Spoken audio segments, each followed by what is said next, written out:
దేవుని పరిశుద్ధ నామానికి స్తోత్రాలు. ఈ రోజున మత్తయి సువార్త 17వ అధ్యాయము. ఈ అధ్యాయంలో 27 వచనాలున్నాయి. మొదటి వచనం, 6 దినములైన తరువాత యేసు పేతురును, యాకోబును, అతని సహోదరుడైన యోహానును వెంటబెట్టుకొని ఎత్తైన ఒక కొండ మీదికి ఏకాంతముగా పోయి వారి ఎదుట రూపాంతరము పొందెను. రెండవ వచనం, ఆయన ముఖము సూర్యుని వలె ప్రకాశించెను, ఆయన వస్త్రములు వెలుగువరే తెల్లని వాయెను. మూడవ వచనం, ఇదిగో మోషేయు ఏలియాయు వారికి కనబడి ఆయనతో మాటలాడుచుండిరి. నాలుగవ వచనం, అప్పుడు పేతురు, ప్రభువా, మనమిక్కడ ఉండుట మంచిది, నీకిష్టమైతే ఇక్కడ నీకొకటియు, మోషేకొకటియు, ఏలియాకొకటియు 3 పర్ణశాలలు కట్టుదునని యేసుతో చెప్పెను.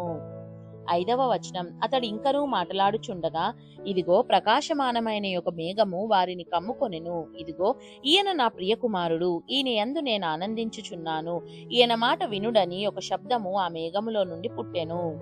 ఆరవ వచనం, శిష్యులు ఈ మాట విని బోర్లబడి మిక్కిలి భయపడగా. ఏడవ వచనం, యేసు వారి యొద్దకు వచ్చి వారిని ముట్టి, లెండి, భయపడకుడని చెప్పెను. ఎనిమిదవ వచనం, వారు కన్నులెత్తి చూడగా యేసు తప్ప మరి ఎవరునూ వారికి కనబడలేదు. తొమ్మిదవ వచనం, వారు కొండ దిగి వచ్చుచుండగా మనుష్య కుమారుడు మృతులలో నుండి లేచి వరకు ఈ దర్శనము మీరెవరితోనూ చెప్పకుడని యేసు వారికి ఆజ్ఞాపించెను. 10వ వచనం, అప్పుడు ఆయన శిష్యులు, ఇలాగైతే ఏలియా ముందుగా రావాలని శాస్త్రులు ఎందుకు చెప్పుచున్నారని ఆయనను అడిగిరి. 11వ వచనం, అందుకు ఆయన, ఏలియా వచ్చి సమస్తమును చక్కపెట్టునను మాట నిజమే. 12వ వచనం, అయినను ఏలియా ఇదివరకే వచ్చెను, వారతనిని ఎరుగక తమకిష్టము వచ్చినట్టు అతని ఎడల చేసిరి, మనుష్య కుమారుడు కూడా అలాగే వారి చేత శ్రమలు పొందబోచున్నాడని మీతో చెప్పుచున్నానెను. 13వ వచనం, అప్పుడు ఆయన బాప్తిస్మమిచ్చు యోహానును గూర్చి తమతో చెప్పెనని శిష్యులు గ్రహించిరి. 14వ వచనం, వారు జన సమూహమునొద్దకు వచ్చినప్పుడు ఒకడు ఆయన యొద్దకు వచ్చి ఆయన ఎదుట మోకాళ్ళూని. 15వ వచనం, ప్రభువా, నా కుమారుని కరుణింపుము, వాడు చాంద్ర రోగి అయి మిక్కిలి బాధపడుచున్నాడు, ఎలాగనగా అగ్నిలోను నీళ్లలోనూ తరచుగా పడుచున్నాడు. 16వ వచనం, నీ శిష్యుల యొద్దకు వానిని తీసుకొని వచ్చితిని గాని వారు వానిని స్వస్థపరచలేకపోయిరని చెప్పెను. 7వ వచనం, అందుకు యేసు, విశ్వాసము లేని మూర్ఖతరము వారలారా, మీతో నేనెంతకాలము ఉందును, ఎంతవరకు మిమ్మును సహింతును, వాని నా యొద్దకు తీసుకొని రండని చెప్పెను. 18వ వచనం, అంతట యేసు ఆ దయ్యమును గద్దింపగా అది వానిని వదిలిపోయెను, ఆ గడియ నుండి ఆ చిన్నవాడు స్వస్థత నొందెను. 19వ వచనం, తరువాత శిష్యులు ఏకాంతముగా యేసునొద్దకు వచ్చి మేమెందుచేత దానిని వెళ్ళగొట్టలేకపోతిమని అడిగిరి. 20వ వచనం, అందుకు ఆయన, మీ అల్ప విశ్వాసము చేతనే, మీకు ఆవగిన్నంత విశ్వాసం ఉండిన ఎడల ఈ కొండను చూచి ఇక్కడ నుండి అక్కడికి పొమ్మనగానే అది పోవును.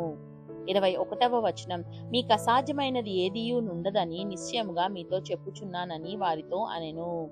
22వ వచనం, వారు గలిలయలో సంచరించుచుండగా యేసు, మనుష్య కుమారుడు మనుష్యుల చేతికి అప్పగింపబడబోచున్నాడు.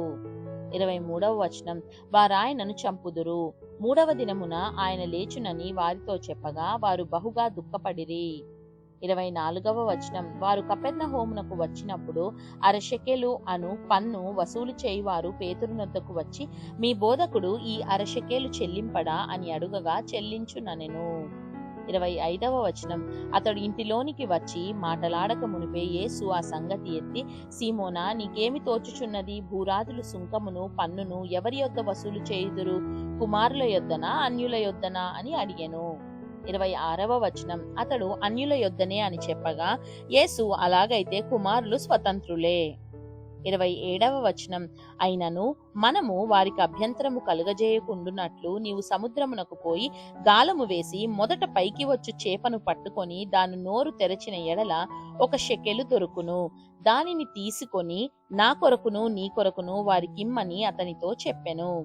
దేవుడు చదవబడిన పరిశుద్ధ వాక్యాన్ని మనందరి వినికిడిలో దీవించి మనల్ని ఆశీర్వదించునుగాక.